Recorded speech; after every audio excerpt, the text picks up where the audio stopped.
Round 7 of the DTM got underway. The first race of the weekend at the Norisring. Sven Muller from pole with a good start. A terrible start, stalling off the line though for René Rast. So he dropped right down to the back of the pack, the championship leader. It was side by side for second place though, as Eng tried to go around the outside of Spengler. Eng having come from 5th on the grid. Lots of shuffling and side by side action just behind, and some contact as well, which unfortunately put Pietro Fittipaldi out of the race early on in the WRT Team Audi Sport car. Rest of the field made their way through the S's for the first time, but there has been no further action in the race after this contact for Fittipaldi. The Aston Martins coming together and the Audi coming off worst. A replay of the start, the stalled start for René Rast. Luckily, everybody missed him. Here's the view on board with René, and a rare mistake from the 2017 champion, but he quickly rectified it, and he made a pit stop very early on, just before the safety car came out. Clear track, clear track. The safety car would let him through, and he would be able to rejoin right at the back of the pack, so regaining a lot of time. That gave him the opportunity then to get back into the race.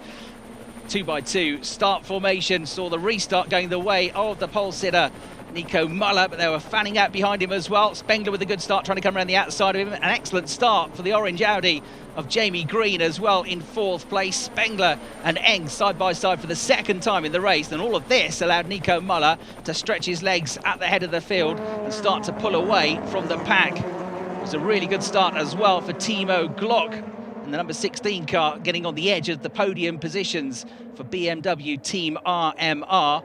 They came then under braking, and there was another big moment into the hairpin, some contact from behind. Around went Timo Glock, and he dropped out of the race. Jonathan Aberdeen collecting him, and it was contact on the way into the corner with the South African Sheldon van der Linde, who'd made a good start and was running in the top 6. Timo Glock collected by Aberdeen. Too much damage to the car, and the German out of the race.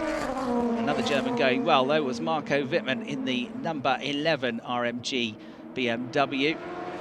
Here he was side by side with the 51 car of Nico Muller on the different pit stop strategies that they had. Muller coming through the order, having dropped out of the top 6 on a real charge to get back through. Danny Hunkerdea was going well for Aston Martin and looking to get that 4th place towards the end of the race. They were side by side into the S's. Hunkerdea trying to go around the outside, and he just snuck through the second part of the S's ahead of the double champion, and on course for the best result so far in DTM for Aston Martin, up to 4th place for Hunkerdea. Storming back through the field, having missed out on the pit stops because he'd pitted after the safety car, was Muller, and this was him coming after Ericsson for 2nd place. Ericsson was having none of it though. The Swede fended off the pole sitter. Meanwhile, the checkered flag was being prepared and waved to the championship leader. An unbelievable turnaround. Lena Gurka, the TV presenter and model, waving the checkered flag for René Rast, who took the victory. But for 2nd place, it wasn't over. And Nico Muller, down the inside at the hairpin on the last lap of the race, finally made it past Joel Eriksson. Coming out of the last turn, then he covered off his line through the final kink. He knew he'd done it, and it was 2nd place for Nico Muller, a 2nd podium finish of the season for Joel Eriksson in 3rd. But the race winner, René Rast.